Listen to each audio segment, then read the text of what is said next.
Kayo, yung yung mga manonood ng pelikula ng Pilipino, may kasalanan kung bakit ako naging ganito.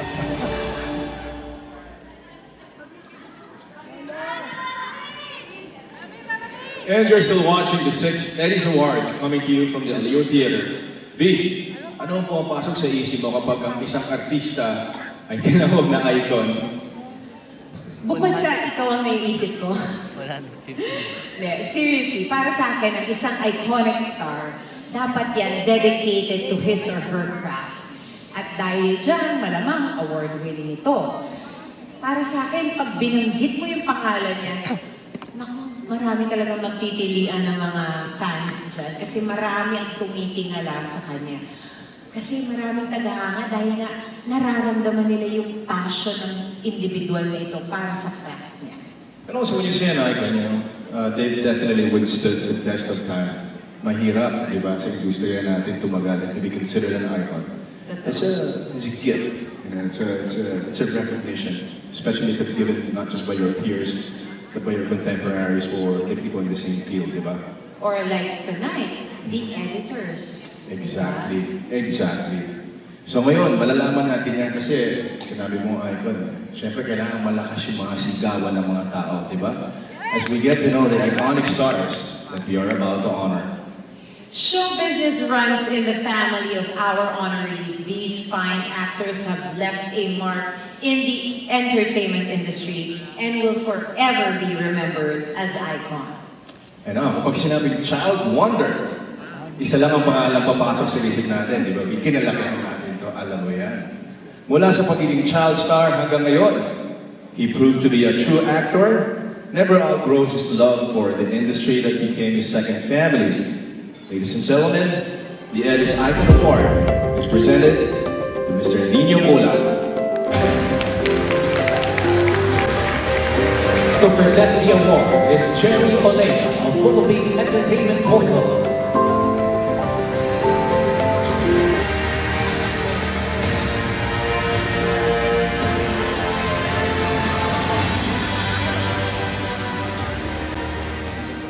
Yun o, naka-edis na ako. First of all, ano ba? Hindi ko alam kung paano magpapasalamat. Alam niyo po, kung hindi niyo natatanong, I'm also celebrating my 50th year as an actor. 50 years ako sa showbiz.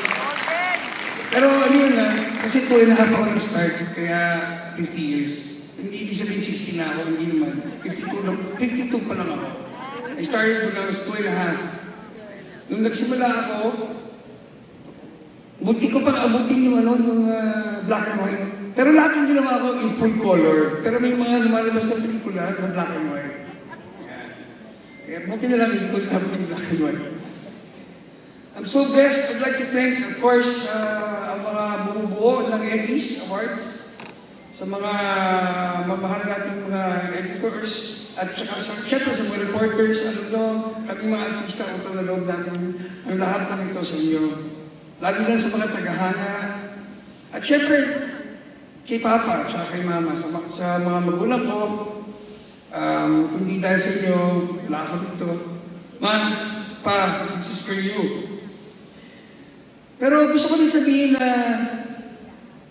kayo, yung mga manonood ng pelikula ng Pilipino, may kasalanan kung bakit ako naging ganito. Kasi hanggang tumanda ako, talagang ang tingin sa akin ng tao, child star. Di ba sabi nga ni Lord, pagka when 2 or 3 people pray together, andyan siya sa presence ko at makikinig siya. Eh nung panahon ko, 1,000,000 tao yung nagdadasal na sana, wag na ako lumaki. Ayun, ito na yan, hindi na ako lumaki. Maraming salamat po.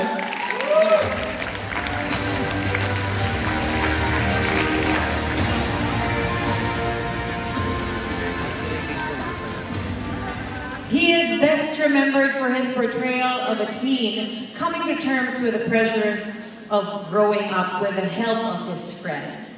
Kilala bilang the original heartthrob at king of romance drama.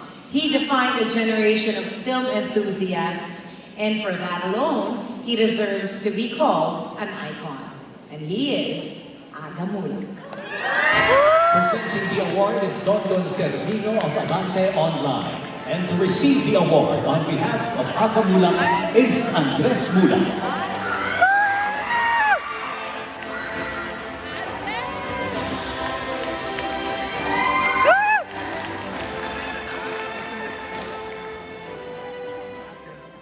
Magandang gabi sa inyong lahat. Ano ba ito? Ayun, okay. So, I have sorry, my father is out of the country right now, but he sent me here to deliver a speech for him and to accept this award on his behalf. So, I will now read. So ganito pala yung feeling, no? To be Aga Mulak for one night. Okay. Good evening, everyone. Unfortunately, my wife and I are currently out of the country right now. But please allow me to express my utmost gratitude to everyone behind the Eddies for this recognition. Thank you to everyone who joined me on this journey, on this wonderful journey. I owe all of this to you all. To the writers, the editors, and all the great directors I've worked with, the producers, Viva Films, Regal Films, Octo Arts Films, Star Cinema, and many more. All the actors I've worked with and who have inspired me and continue to inspire me. All the great movie and TV writers, to the staff and crew, at lahat kayo sa industriyang ito. To my longtime manager, Tita Ethel, you will always remain in my heart. Mahal kita. And of course, to all the fans who continue to support me in this great journey. I thank you all from the bottom of my heart. I could have not done this without you all. Thank you for all the love through the years, and I'm deeply appreciative. Mahal ko kayong lahat.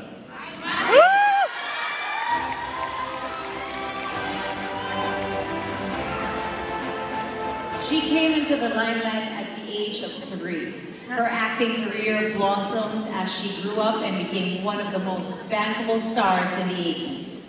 She starred in a number of coming-of-age films before embarking on more challenging roles na kinilala ng mga award-giving bodies.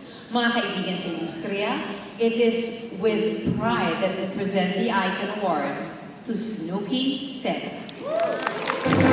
Presenting the award is Jerry Olea.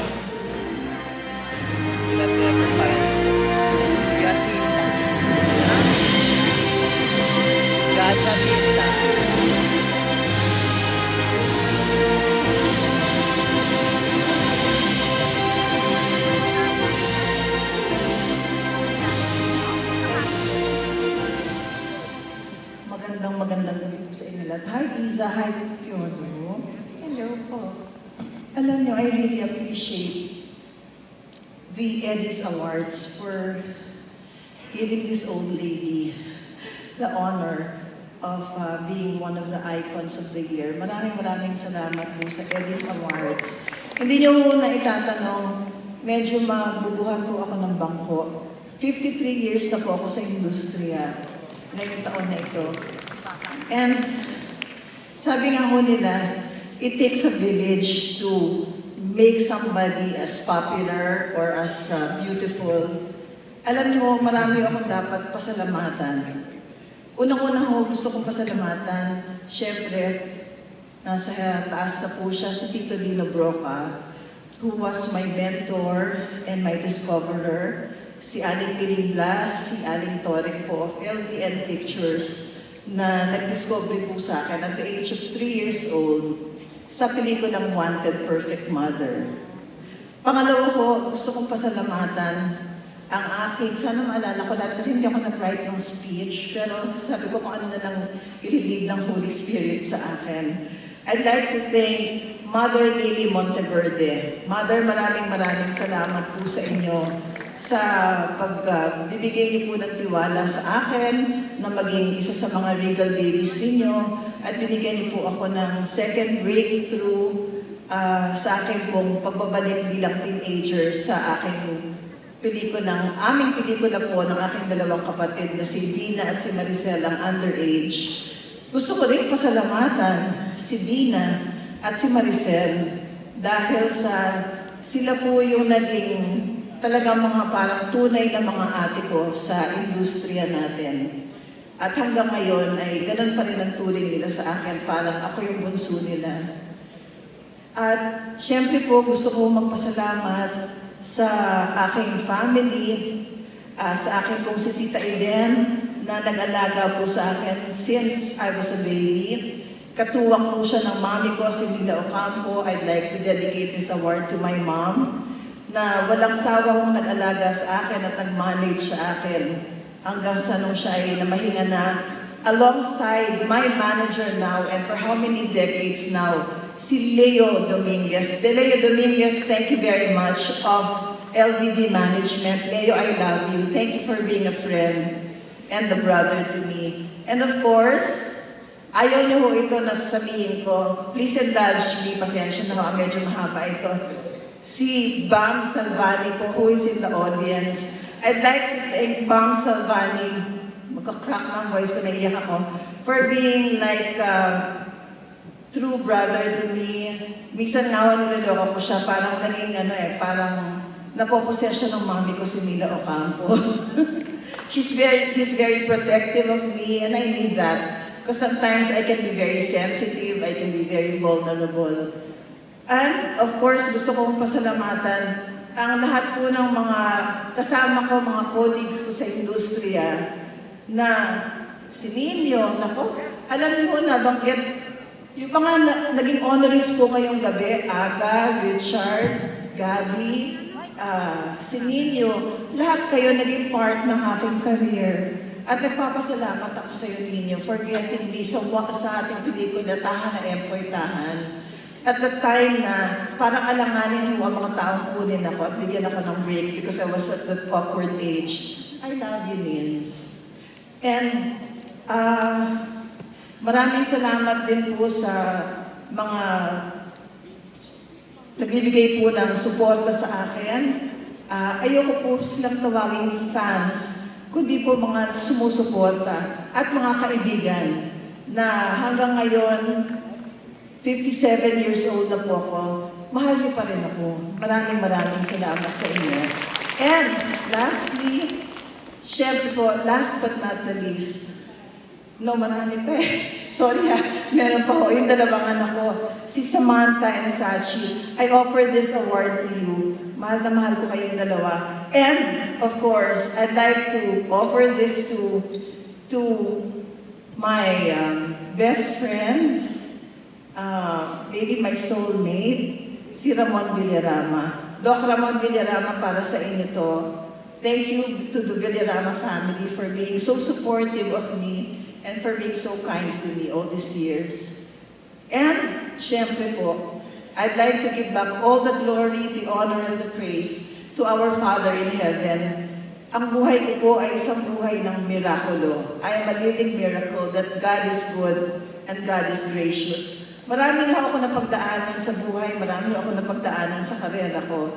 May ups and downs, pero sa tulong po ng Panginoon, I'm still standing, I'm still here. At sana po sa mga maraming araw pang darating. Thank you very much and may God bless us all. Thank you.